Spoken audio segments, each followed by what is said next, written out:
Bueno, el día de hoy es la conferencia vespertina número 284 y 197 días de lo que hemos llamado este periodo de la nueva normalidad, y nos gusta recordar. Creemos que es muy importante recordar que a lo que llamamos nueva normalidad es precisamente que después de la jornada de sana distancia entramos a una fase en esta nueva normalidad en la que se reconoce que la evolución de la pandemia es heterogénea en cada una de las entidades federativas. Hay entidades federativas que tienen diferentes velocidades de incremento, de decremento, y que por eso es importante ya entender que las acciones tienen que ser mucho más locales. No solamente locales por entidades, sino también locales a nivel subestatal, que creemos que es muy importante que cada uno de ustedes en casa, cada uno de ustedes en las diferentes entidades entienda y comprenda lo que está en su entorno. Eso es una parte muy importante. Entonces, además de estas conferencias vespertinas, sabemos prácticamente todas las entidades federativas también tienen actualizaciones diarias o cada 2 días, y es muy importante que la gente entienda lo que está pasando en su estado, en su entorno. Y por eso, pues, un poco la idea de que esto se va dirigiendo por el semáforo. La siguiente, por favor. El semáforo de riesgo COVID, como lo presentamos, es un semáforo que se actualiza cada 15 días. Que es el que está vigente desde el día 7 de diciembre hasta el día 20 de diciembre, o sea, toda esta semana. Es una nueva semana. Acuérdense que los domingos abrimos la semana, y el día de hoy estamos abriendo una nueva semana, y por lo tanto vamos a ver las estadísticas de hace 2 semanas. Pero en esa semana todavía sigue vigente. Es un semáforo en el que tenemos 2 entidades que están en rojo, Baja California y Zacatecas. Tenemos 24 entidades que están en color naranja, donde también hemos señalado que hay algunas entidades que están mucho más cerca del riesgo máximo y otras entidades que están más cerca de lo amarillo. El rango naranja del semáforo es un rango amplio. Tenemos 3 entidades en amarillo, que son Colima, Tlaxcala y Oaxaca, y tenemos 3 entidades en color verde, que son Veracruz, Chiapas y Campeche. La siguiente, por favor. Estos son los datos que tenemos ahora. Como les comenté, estamos abriendo la semana 51 y espero que ya la gran mayoría de la población esté habituada a esta gráfica. Esta es la gráfica que siempre se presenta todos los días. Y esta es una gráfica que se presenta en forma de barras. Cada barra representa una semana, y vamos desde la semana 1 del año hasta la semana 49. Estamos graficando la semana 49, estamos abriendo la semana 51, pero como también ya lo hemos explicado, estas 2 semanas que tomamos es un momento de estabilidad de datos, y por lo tanto los datos de la semana 49 podemos decir que ya son estables. Tenemos la gran mayoría de los datos que iniciaron síntomas. También es muy importante porque a veces también hay algo de heterogeneidad en las estadísticas.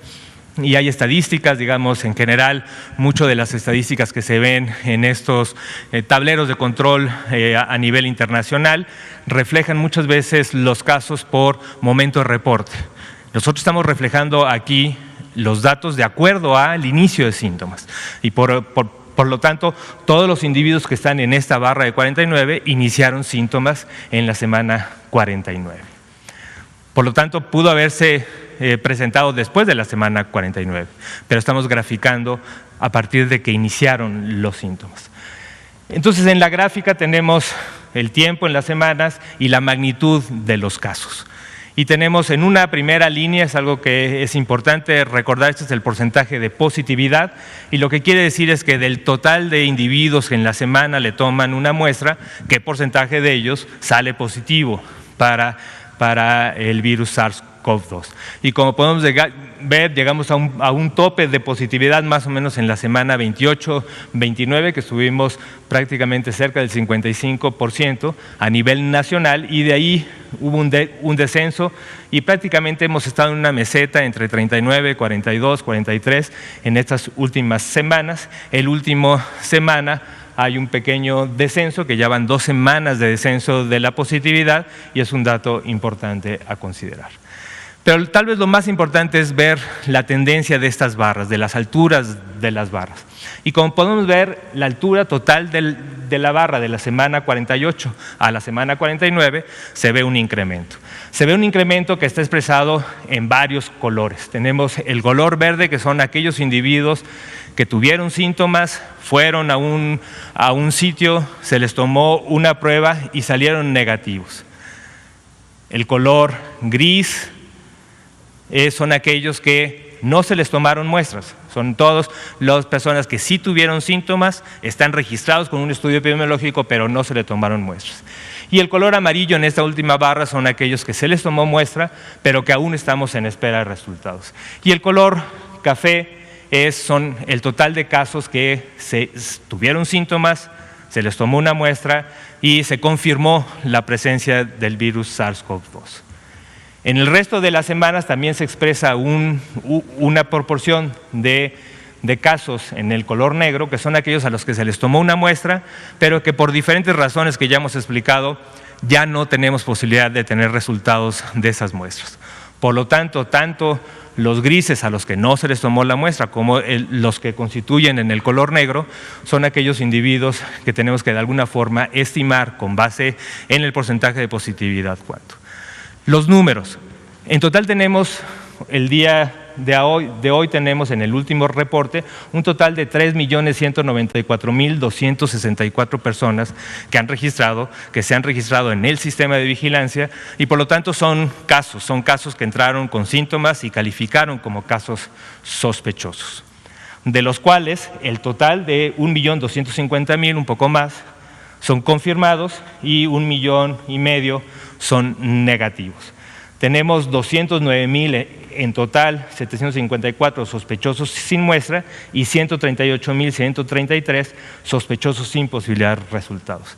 Y lo que queda en esta última semana pendiente de resultados son un total de 42.700. También hasta el día de hoy se han registrado 113.953 lamentables defunciones que se han registrado confirmadas. Acuérdense que también hemos confirmado los casos y especialmente las defunciones en 3 modalidades. Una es que tengan la prueba positiva, la segunda es que tengan una asociación epidemiológica, es decir, que tengan la evidencia clara del contacto con alguien que salió positivo. Y para el caso de defunciones también se agrega el componente de dictaminación, que es esta revisión de los expedientes en aquellas personas que fallecieron sin muestra, pero que posiblemente por el cuadro clínico y mucha otra información se dictamina como un caso confirmado.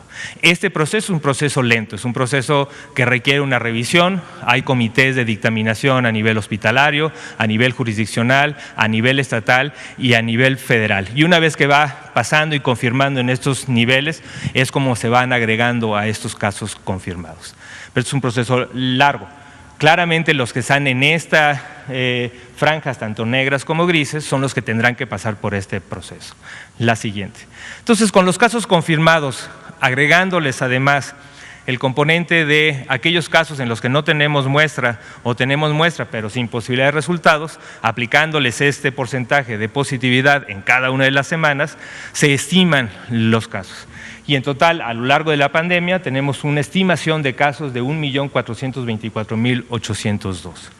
Lo que es muy importante en esta gráfica es ver la tendencia. Y recuerden, llegamos a un primer pico cerca de la semana 28-29, después tuvimos un descenso importante por varias semanas, 2 o casi 3 meses, y más o menos desde la semana 37-38 hemos tenido un incremento. La diferencia de la última semana, 49 a la 48, es un incremento del 10%.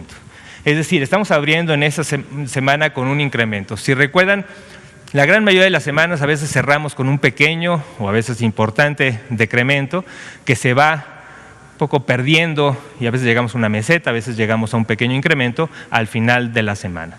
El hecho de que en la semana, el día que abrimos, hoy domingo, estemos con un incremento del 10%, nos habla de esta gran actividad que tenemos en la transmisión y una gran actividad en la confirmación también de casos y de casos sospechosos. Y esto es importante. Una parte muy importante de este crecimiento está explicado pues, precisamente por la Ciudad de México, y por eso vamos a ahondar un poco en los datos específicos de la Ciudad de México. Tenemos también un 6% del total de los casos, tenemos 6% de ellos, 86.911, que los podemos considerar como casos activos. Recuerden, los casos activos son aquellos casos que iniciaron síntomas en los últimos 14 días y que en principio es el número de casos o la proporción de casos que son los que están todavía en capacidad de transmitir, expandir los datos o los casos sospechosos y por lo tanto el modificar la tendencia de la curva epidémica. La siguiente, por favor. Ahora presentamos también esta gráfica, que es la gráfica de defunciones. Esa también está, cada una de las barras es cada una de las semanas y es muy similar. Tenemos desde la semana 1 hasta la 49 y aquí tenemos la magnitud. En vez de los casos, ahora tenemos el número de defunciones y recuerden que la altura de cada barra refleja el número total de defunciones de cada semana, ¿no? Es cada semana, no diario. Por lo tanto, cerca entre el tope máximo que lo tuvimos en la semana 28-29, llegamos aproximadamente a 5.500 muertes en una semana. Específicamente, el número máximo en una semana que a nivel nacional hemos llegado son 5.398, que fue en la semana 28, que fue el punto máximo de defunciones en una sola semana. Esta gráfica está presentada por fecha de ocurrencia, el momento en que ocurrió la defunción. Después de un decremento de varios meses, desde la semana 40-41 hemos tenido un incremento y en la última semana, de la 49 a la 48, estamos abriendo con un incremento del 2%.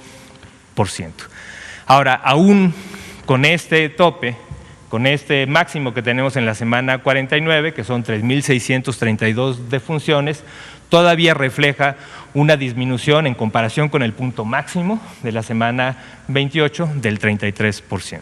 La siguiente, por favor. Y también de manera alterna presentamos, ayer el doctor Ricardo Cortés presentó la curva de hospitalizaciones y de manera alterna presentamos un día la curva y otro día el estatus de la ocupación hospitalaria en cada una de las entidades federativas. Recuerden, aquí tenemos cada una de las entidades federativas y a nivel nacional tenemos un 42% de ocupación hospitalaria. Del total de 28.605 camas que están dedicadas para hospitalización general, es decir, para el paciente que requiere hospitalización pero que no está en un estado crítico, tenemos ocupadas 12.147 y disponibles 16.458. Pero cuando lo vemos por entidades vemos una gran heterogeneidad, desde estados que tienen menos del 10% de ocupación, pero lo que nos importa y lo que vigilamos de manera muy estrecha es precisamente esto, los estados que están por arriba del 50% y estados que están por arriba del 70%, donde ya lo consideramos como una alerta muy importante, porque esto tiende a crecer y hay cada vez menos disponibilidad. Y en ese caso, por arriba del 70% está la Ciudad de México y Estado de México, principalmente explicado por la zona urbana, por la megalópolis, ¿no? Y eso es muy importante. Es muy importante que al día de hoy tenemos 83% de ocupación en camas generales en Ciudad de México y 71% en el Estado de México. Y por lo tanto tenemos de disponibilidad 17 y 29%. Estos porcentajes se van modificando de dos formas, uno por la ocupación, pero también por los esfuerzos de expansión.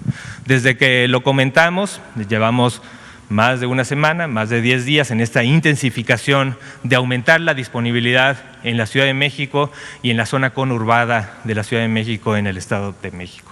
Cada una de las instituciones está rápidamente incrementando su disponibilidad, que ese es principalmente el factor que nos va a permitir tener mayor disponibilidad y por lo tanto menor ocupación.